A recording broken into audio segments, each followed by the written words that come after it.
Трговците револтирани, владата се уште нема добиено официјално известување од Уставниот суд за одлуката за неуставноста на патриотските фискални каси. Чи само парите што ни ги зема, ништо друго нема ефект од тоа.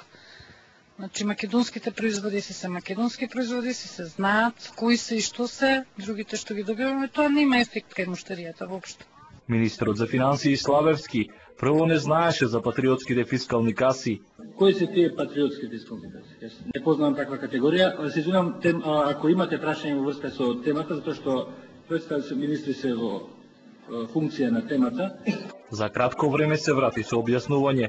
Владата ќе почекала и официјално да ја види одлуката, кој сега ќе им ги врати парите на трговците. Мислам дека во најголем дел, со оглед на тоа што циклусот за замена на софтверот, кој се чинеше некаде во противредност на 200 евра, и онака требаше да биде заменет. Значи најголем дел од трговците немаа реални трошоци, но сепак некои од трговците имаа реални трошоци. Сдруженијето на трговци при Стапанската комора потенцира дека пред стартот ја предупредиле власта за дополнителните трошоци, но својот став ќе го дефинираат идната недела.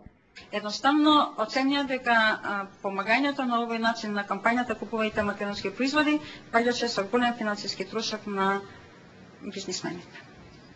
Уставниот суд вчера ја прогласи за неуставна уредбата со која на продавниците и фирмите им се наложи на секоја фискална сметка одделно да се пресметуваат македонски производи.